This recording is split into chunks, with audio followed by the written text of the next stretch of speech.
Eu vou conversar aqui com enorme alegria mais uma vez com o professor, grande figura, professor Roberto Coelho, que foi inclusive o nosso comentarista. Roberto, como é que você está? Passou a pandemia bem? Grande Mário, meu grande irmão, tudo bem com você aí? Tudo Aqui bem. estamos bem, estamos 2 anos trancados em casa, né? Mas estamos bem, estamos caminhando. Roberto, eu queria que você nos ensinasse um pouco sobre o AI-5, porque há 53 anos atrás, tem muita gente que não sabe o que é, e se a gente vê na rua, queremos AI-5 com Bolsonaro, como se fosse uma coisa maravilhosa que ia consertar o Brasil. Ô, Roberto, nos ilumine um pouco Como é sobre que é? isso. Falam assim, né? A volta do AI-5, né? É, É só quem passou, né? Só quem passou. Eu passei, viu? Eu passei por essa, tá? Vamos conversar, vamos falar. Dia 13 de dezembro de 1968. isso. É uma marca que tem que ser lembrada para sempre, viu? Porque é muito importante. Ela é muito importante como um marco aí na história brasileira, que foi o fim do fechamento definitivo daquilo que a gente chama, então, de ditadura militar, né?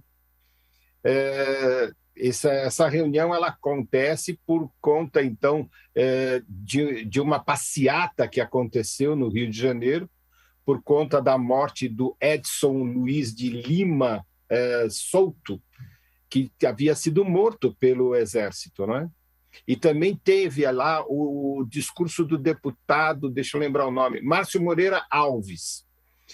E o Exército pedia, então, que o Congresso tomasse medidas de E que as moças não restrições. dançassem com oficiais do Isso, exército. isso. Ah, E não comemorasse o 7 de isso. setembro.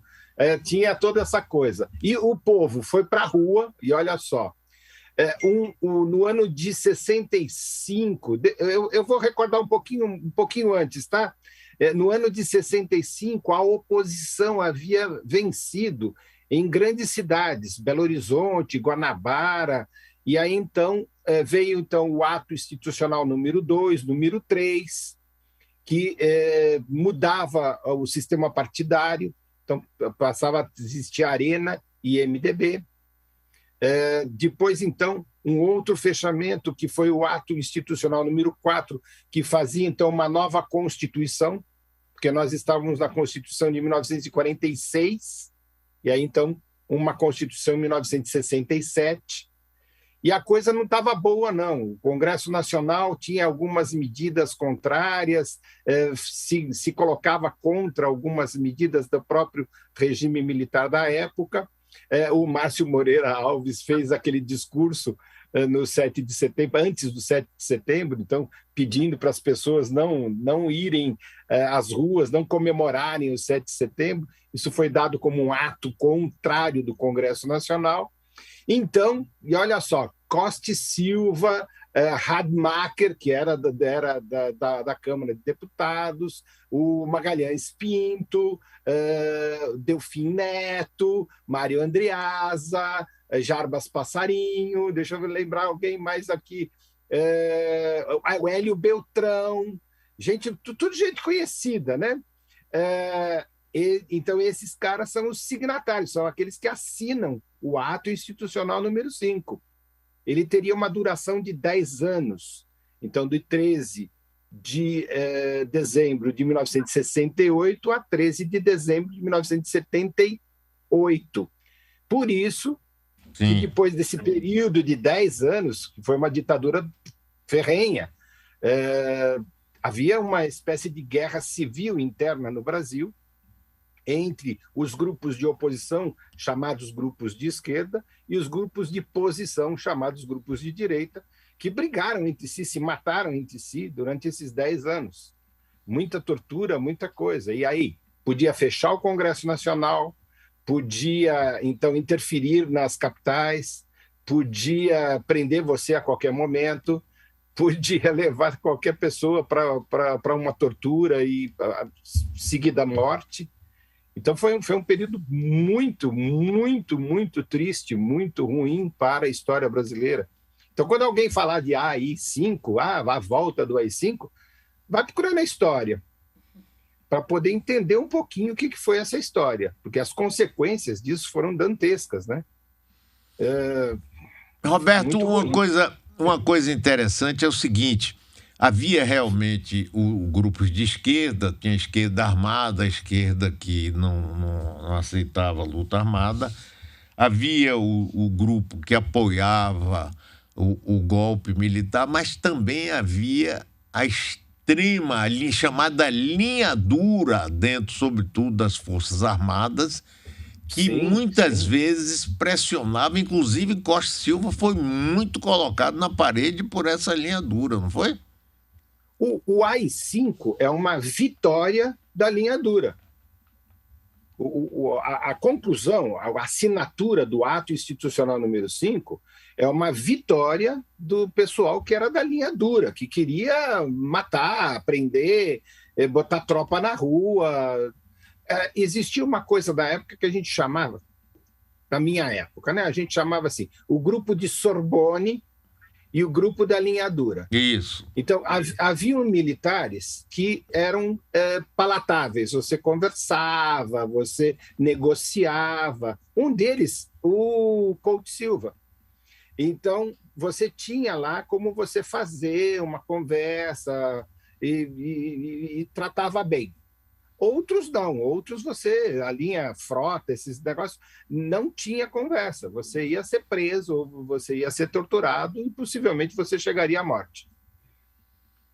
Esse grupo é que ganhou o AI-5, esse grupo conseguiu fazer a assinatura do AI-5, que é esse grupo que eu estava aqui dedando aí, que é esses nomes, todos os caras que assinam esse decreto, né? Que concordavam com ele, né? O único que não concordou foi o vice-presidente Pedro Aleixo, que logo em seguida, quando Costa e Silva teve um derrame cerebral e depois ficou incapacitado, não passaram o governo para ele. Criaram uma junta militar até que entrasse Emílio Garrastazu Médici, que ninguém nunca ouviu falar, saiu do comando do 3º Exército no Rio Grande do Sul, para assumir a presidência, e aí entra realmente a fase mais dura do regime, né? Com certeza. A fase final do Costa e Silva, que é agora 68 para 69, você teve, então, a doença dele, e como você tem total razão, o Pedro Aleixo ele disse, eu não assino, e não assinou.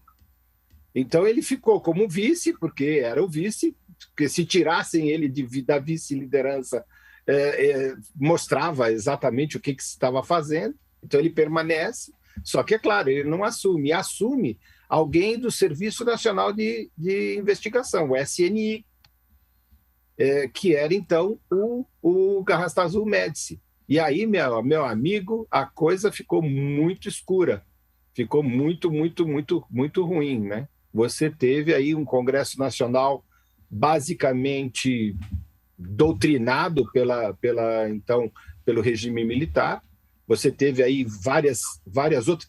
Olha só, atos institucionais nós tivemos 17 até 1969. Então, nós tivemos aí um regime entre 65 e 69, um regime no Brasil onde a Constituição foi colocada na geladeira e os atos institucionais é que regiam o regime nacional. Então, você teve aí um período de pelo menos 4 anos onde você não tinha direitos constitucionais, apesar de termos uma Constituição de 1967. Mas teve um determinado momento, Roberto, em que já aí o presidente Geisel, que, aliás, conduziu o país a uma certa distensão e até o fim do AI-5, ele decretou o pacote de abril, lembra, né? Fechou o Congresso, mudou a Constituição, com tudo fechado, criou o senador biônico, É, 1977, né? Só que já não dava mais. Vamos nos entender. Só que já não dava mais para que você tivesse uma linha dura consequente. Você teve uma linha dura, sim, entre, eu diria, né, entre 68 e 78, uma linha dura, forte. Mas em 77 você já não tinha mais condições de manter esse tipo de Estado. Por conta de quê? Principalmente com as mortes declaradas, por exemplo, do Vladimir Herzog, que foi morto de uma maneira bizarra. Então, isso em 75. E isso começou a transparecer e acontecer. Então, olha, tem gente que está morrendo, tem gente que está sendo torturada, tem gente que está desaparecendo. Então, essa coisa aí veio a chegar no tal do pacote de abril que você está falando, né? Mas existia, por exemplo, a censura, né? Tinha censura de música, de cinema, de teatro, de televisão, de rádio. Você não podia falar nada, porque o que você falasse, você tinha que se justificar depois. Liberdade de expressão, mas nada disso. Então, essas coisas aconteceram, esses valores políticos locais, esses interventores federais, eles exerciam um papel muito forte entre 68 e 78, 79. Aí sim a distensão e aí a abertura da anistia ampla, geral e irrestrita. E aí, a partir disso, então, o finalzinho ali de Geisel, o começo de Figueiredo, tanto é que quando Figueiredo entra, ele fala, sou o último. Quando eu sair, eu entrego para um civil. Só que a ideia deles era uma distensão lenta e gradual. Sim.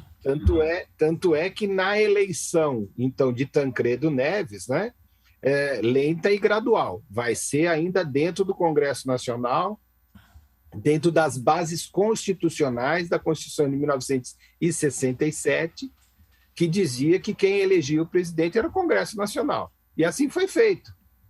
Então, aquela campanha das diretas já, todo aquele negócio que aconteceu dentro ainda do regime militar, já era o enfraquecimento completo de todo esse processo de ditadura que a gente teve aí. Eu estou conversando com o professor Roberto Coelho, doutor em História.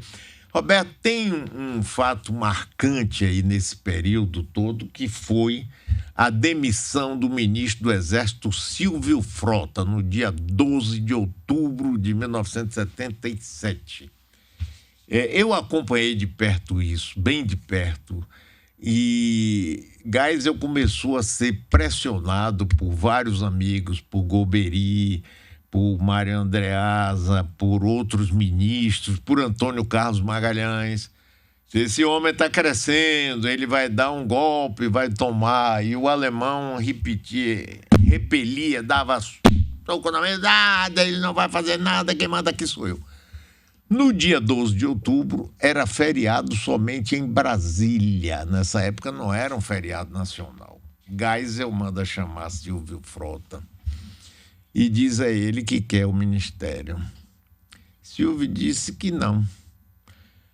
Não se despediu, saiu, convocou todos os comandantes dos exércitos, Nordeste, Sul, Sudeste, para uma reunião lá no quartel-general conhecido como Forte Apache. Mas acontece que Geisel, o presidente, já tinha tomado a mesma providência e botou o pessoal dele, chegava no aeroporto e ia direto para o Palácio e não para o Forte Apache. E a tentativa de golpe, porque Silvio Frota tentou dar um golpe, derrubar Geisel ali e impor a linha dura. Você lembra disso, não lembra, Roberto? Existiu isso, sim. Não foi uma só tentativa, não, tá? Você está contando um episódio, mas existiu sim uma tentativa da continuidade do regime militar, inclusive após Figueiredo. Existia essa possibilidade, sim. E ela foi. Existia, inclusive, um grande apoio para que isso acontecesse. Que as manobras do Golbery, as manobras do próprio Geisel, fizeram com que essa coisa ficasse de lado e não fosse terminada. mas existia sim. A todo tempo, entre 1967, em 68, com a UNE, com a briga da Araguaia, com os comandos de esquerda explodindo o banco, tudo, existia uma possibilidade de nós termos nos tornado uma ditadura sangrenta, de fato, porque a linha dura queria a todo momento fazer uma guerra civil dentro do país. Ela aconteceu, ela foi feita. Então você tem aí, se você lê um livretinho que chama Brasil Nunca Mais, você tem um relato muito grande sobre isso. Ela ocorreu, só que ela não foi de grandes proporções, porque ela foi segurada pelo aquilo que eu estava falando, que era o grupo de Sorbonne, né? Que na época tinha um contato muito grande com arcebispos, bispos, que faziam o meio de campo, tentavam realizar aí panos quentes nessa grande revolução que acontecia lá desde 64 até, então, 85, né?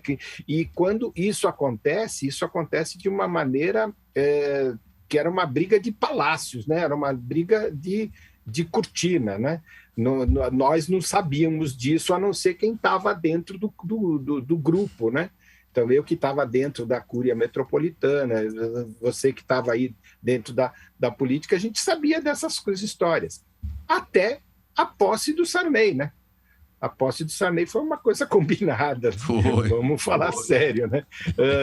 O presidente não tomou posse, então o vice não podia tomar posse, você tinha que ter uma eleição 45 dias depois. Mas aí você teria a volta de um regime duro nesse período de 45 dias. Então, melhor que bota o Sarney lá, que tá bom, né? Esse foi o AI-5, meu amigo. A gente tem que lembrar disso. Quem viveu, sabe. E quem não viveu tem que aprender. Exatamente, Roberto. O AI-5, ele talvez, eu não saberia comparar com o Estado Novo do Getúlio Vargas, mas eu tenho a impressão que o AI-5 está em empate técnico com o processo do Estado Novo do Getúlio. Né? E a gente diz assim, Getúlio Vargas, o pai dos pobres, etc. Foi um ditador. E muita gente vê o Médici como cara da Copa do Mundo de 70, aquela coisa toda, segurando a bola. Né? Pra frente, Brasil, do meu coração. Brasil. Mas tem uma pergunta para você aí, Roberto. Né? Diga aí, Daniele. Olá, professor. Bom dia, boa tarde, né, já. Olha, eu quero puxar o gancho dessa sua última fala, que quem viveu e que conhece ou conhece a história realmente não quer de volta o AI-5, a época da ditadura militar e nenhuma formatação desse período. Passamos agora, outra coisa que o senhor citou em suas falas foi a censura à arte, aos projetos culturais como um todo. A gente passou agora aqui no Brasil o filme Marighella, que enfrentou muitos entraves para ser de fato lançado, e tem cenas muito fortes, um filme de ficção, mas trazendo aí a vida, a biografia de Marighella, e tem cenas muito fortes. Além disso, a cultura é recheada de outros exemplos. A gente tem Geraldo Vandré, Chico Buarque, Caetano, tantos nomes que não consigo nem contar. O que eu queria aqui agora é que o senhor indicasse, para mim pessoalmente também, mas para os nossos ouvintes, quem quer de fato conhecer a história e entender o horror desse período, onde buscar, tanto em relação a obras artísticas, musicais, como literárias, como entender de fato o que aconteceu na ditadura militar. Brasil, uma bibliografia, é um livro fantástico, deve ser lido. Só que é o seguinte, eu vou te contar uma coisa assim, é estranho, né? Porque no mesmo tempo que a gente tinha uma ditadura ferrenha, a gente tinha festivais de música popular, e era ao vivo. Então você teve lá Geraldo Vandré, você teve uma série de coisas ali que aconteceram e que foram para o ar, e responderam depois. Você teve a censura, você teve censura sim, você teve censuras de teatros, de cinemas, de filmes, você tinha a obrigatoriedade de você mostrar uma epifania nacional antes de começar qualquer tipo de obra cinematográfica, você tinha o censor dentro das redações, dentro das rádios, dentro das televisões. Então, você teve esse período, sim. Difícil contar essa história, porque essa história ficou apagada. Tem que lembrar o seguinte, o grupo que vence conta uma história. O grupo que perde não conta a sua história. No caso que você falou do Marighella, eu sou do tempo do LP, eu sou do tempo do disco, e o disco tem sempre dois lados, né? Então, você pode contar uma história do Marighella e herói nacional, e você pode contar uma história do Marighella terrorista. Escolhe seu lado, escute sua música. Agora, saiba que existe o outro lado. Saiba que na história brasileira você tem o lado de lá e o lado de cá. Para a gente entender um pouco isso. A gente tem, assim, os regimes de cunhos militares como sendo ruins. Então a gente tem que acabar com a República, porque ela começou com Marechal Deodoro e Floriano Peixoto. Então, você tem que olhar um pouco a história com um pouquinho de distanciamento para você entender qual foi o processo. Tivemos censura, eu não estou negando isso. Tivemos tortura, eu não estou negando isso. Mas estávamos numa espécie de guerra civil. Então, morreu gente morta pelo Marighella, mas morreu gente pelo lado do exército que perseguia o Marighella. Não posso contar só a história do lado da história do Marighella. Eu tenho que contar a história dos dois lados. Então, talvez o barulho que se faz hoje, porque total desconhecimento da história, é que essa história foi uma história onde as conquistas dos grupos de esquerda estavam avançando e elas foram contidas por uma guerra fria, apoio americano, CIA norte-americana dentro do Brasil, que fizeram com que essa coisa não fosse para frente. Houve grupo de resistência? Houve. Houve grupos de interferência? Houve. E essa briga ela levou 10, 15 anos para arrefecer. Tivemos a anistia ampla, geral e irrestrita. Então, esse irrestrita era para defender aquele que era o terrorista e aquele que era o general. Então, deveríamos ter passado para frente. É que, mais tarde na vida, as políticas mudam e você revê a história.